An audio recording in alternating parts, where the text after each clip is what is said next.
Terror strikes in Israel as another deadly suicide bombing clouds the diplomatic picture. And a sneak preview of this fall's TV lineup tells us what's in and what's out. You may be surprised.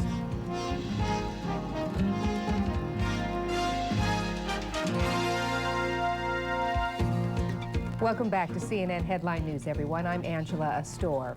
Another terrorist attack on the U.S. is almost certain. That was Vice President Dick Cheney's frank and grim assessment Sunday in the wake of new U.S. intelligence about al-Qaeda. Cheney confirmed that there's been a big increase in the terror network's communications in recent weeks, and that could point to another attack. But he says the problem is knowing where and when, which he says is the very problem the administration faced before September 11th. Here's Kathleen Koch with the very latest from Washington. The president under fire. The Bush team's heavy hitters went on the offensive Sunday, first warning the war on terror is far from over. The prospects of a future attack against the United States are almost certain. I'd like to be able to say it's never going to happen again, but I don't think anybody who's really looked at it can say that. We don't know if it's going to be tomorrow or next week or next year. A sobering prediction, though not deflecting calls from lawmakers for an independent inquiry into why action wasn't taken on pre-9/11 warnings about possible al-Qaeda airline hijackings. You can call it what you want, a task force, a working group, a commission, but its purpose should be to analyze what happened in the past and to make valid recommendations to the agencies, to the president, to the Congress, for how we can better coordinate all the information that's out there. Other lawmakers warned against painting such an inquiry as un-American. Republicans in the administration have to be careful not to be so defensive that they end up calling any reasonable questions about September 11th unpatriotic. The Bush administration Sunday said it will not release the August briefing warning President Bush of al-Qaeda hijacking threats. It's also against anything other than a closed-door intelligence committee inquiry into the 9/11 attacks. The reason? Not politics, say top officials, but national security. In the context of this ongoing war, it is extremely important to protect the sources and the methods and the information so that we can try and disrupt further attacks. But one historian says the rhetoric is all too familiar. This is what we heard all those years during the Vietnam War. We know what is best. We should operate in secret. We should withhold and keep things from the American people. Still, this weekend, senior administration and government officials are acknowledging a vague terrorist threat. Intelligence agencies noting a spike in activities that could indicate another al-Qaeda attack is in the works. That openness driven some belief by officials not wanting to be accused of making the same mistake twice. Kathleen Koch, CNN, the White House. The FBI says a vague threat prompted an increase in security around Orlando's water purification and distribution centers. FBI Special Agent Wendy Evans would not describe the details of the threat or how it was received. A spokesman for the Orange County Sheriff's Department stressed that the information received Sunday morning was vague and unsubstantiated. A previously unseen video of Osama bin Laden has been released. London's Sunday Times says it got the video from an Islamic news agency in Britain. The news agency says it got the tape from a Pakistani operative who claims it was shot in March. If true, that would mean bin Laden was still alive as late as this spring. The Times says it appears to have been taped on a spring evening, but it could have been taped in spring of last year. There's nothing on the tape indicating it was shot after September 11th. A suicide bombing in Israel's coastal city of Netanya killed at least 3 Israelis Sunday. At least 56 others were wounded, 11 of them seriously. The attack struck Netanya's open-air market, which has been the target of a number of attacks in the past. The Popular Front for the Liberation of Palestine claimed responsibility. The chief Palestinian negotiator condemned the violence, but said the Palestinian Authority is not to blame. A senior advisor to Israeli Prime Minister Ariel Sharon says the Israeli government is gathering evidence and weighing its response. A U.S. Special Forces soldier has been killed while on patrol in eastern Afghanistan. The Army says a gun battle broke out Sunday when the unit came under enemy fire.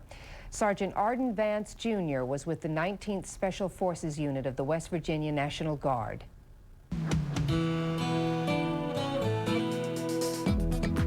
Doctors are being advised to stick with the tried and true when it comes to treating early-stage breast cancer. In Florida Sunday, an expert panel of cancer doctors recommended that physicians keep using tamoxifen, despite evidence that a new class of drugs may be slightly more effective. The panel says the new drugs may indeed be better, but more study is needed to weigh their advantages and risks. For 2 decades, tamoxifen has been the standard treatment for women who've had breast cancer surgery. It works by blocking the effects of estrogen, which can fuel cancer growth. It was another big weekend for Hollywood. Moviegoers were out in full force, but was Spider-Man any match for the Attack of the Clones? We've got this weekend's box office results coming up.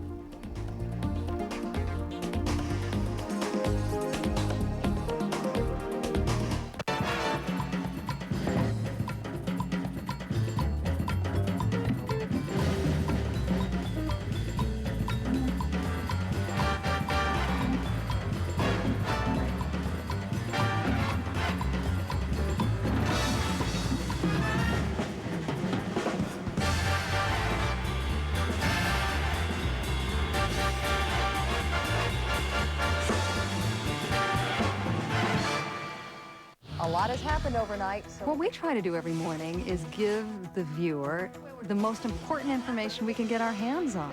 Get your first look at the day ahead. American Morning with Paula Zahn. Weekdays, 7 Eastern on CNN.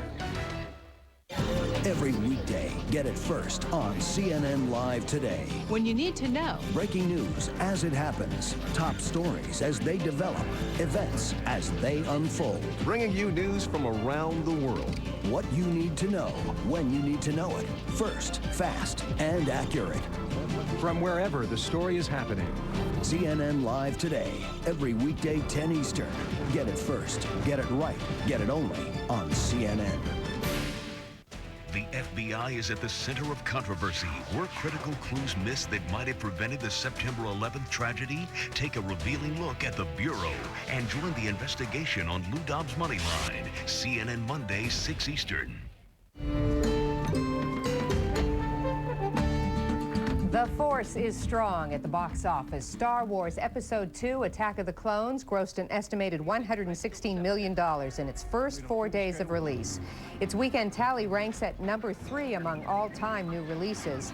Leading that list is Spider-Man, which opened 2 weeks ago. The superhero adventure slipped to the number 2 spot this weekend, but it still broke the record for a film in its 3rd weekend with $46 million.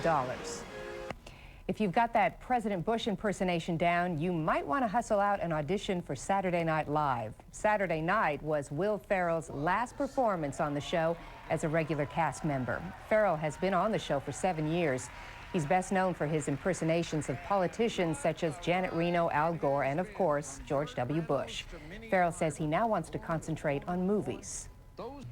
An environmental controversy is brewing as the International Whaling Commission meets in Japan. The commission is deciding whether to give full membership to Iceland, a pro-whaling country that has opposed a whaling moratorium. Admitting Iceland would give pro-whaling nations a majority in the IWC, and environmentalists say that could mean open season on the whales. Greenpeace activists are protesting the event. They say Japan, a pro-whaling country, is trying to buy votes in order to grant Iceland membership in the IWC. Despite increasing demand as summer approaches, gas prices remain steady around the country. The national average of self-serve regular unleaded gas rose less than a cent to $1.43 a gallon. The cheapest gas can be found in Atlanta at $1.21, while the most expensive was found in Chicago at $1.67. Law enforcement agencies in all 50 states are getting a 7-day jump on curbing Memorial Day traffic violations. Starting Monday, more than 11,000 police agencies will conduct child passenger safety, seatbelt, and drunk driving checkpoints. The campaign will last through Memorial Day, the traditional start of the summer traveling season.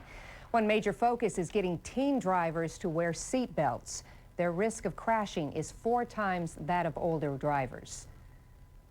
It's one of the most unfortunate of freak accidents. In Tucson, Arizona, a 60-year-old man was killed when his radio-controlled airplane flew into his chest. Roger Wallace apparently lost sight of his plane in the sunlight. Fellow hobby enthusiasts say Wallace used to be a drag racer, but he switched to operating airplanes because he thought it was safer. 5 people stuck on a burning ship got lucky off the coast of Atlantic City, New Jersey Sunday. All are safe after a daring Coast Guard rescue. The crew of the fishing boat was trying to contain the fire when it got out of hand. Coast Guard choppers were called in and successfully hoisted the crew from the ship. They were taken to a trauma center for treatment. All seem to be in good condition. East Timor is now an independent nation. UN Secretary General Kofi Annan transferred power Sunday to the country's first president, former guerrilla leader Shanana Gusmao. The United Nations lowered its flag at midnight, and the world's newest nation raised its flag, ending 4 centuries of colonial rule. Thousands of people gathered in the capital city for a ceremony marking the occasion. East Timor was a Portuguese colony for 400 years. It was then controlled by Indonesia after a brutal 1975 invasion. Much of the country was destroyed by pro-Indonesian militias after the East Timorese voted to go solo. For the past 2.5 years, East Timor has been under interim UN control.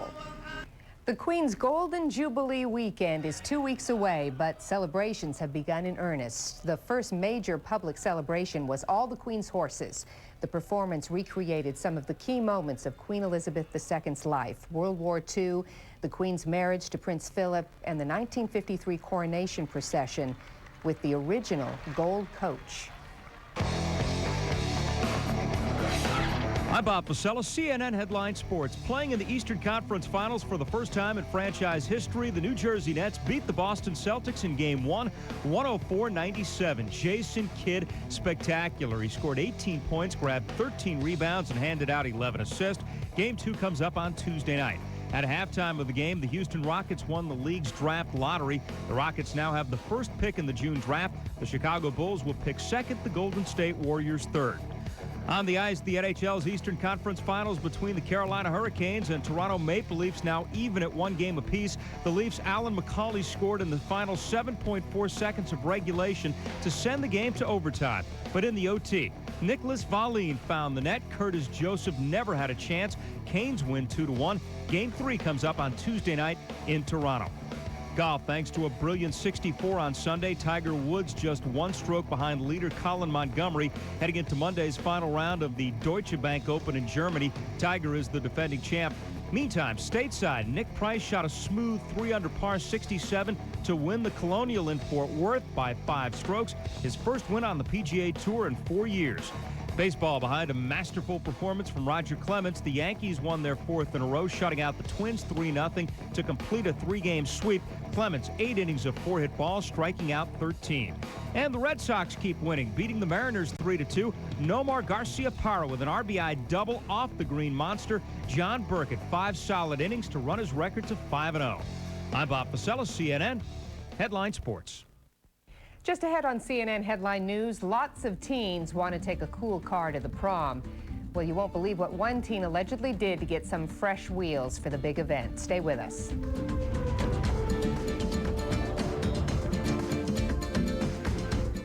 So, Dan, do we have everything we need for this meeting? It's all right here, sir.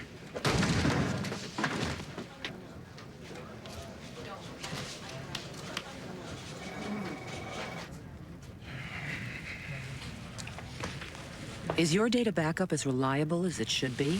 Don't worry, sir. He told me everything. Ours is. Bright Store Storage Software from Computer Associates.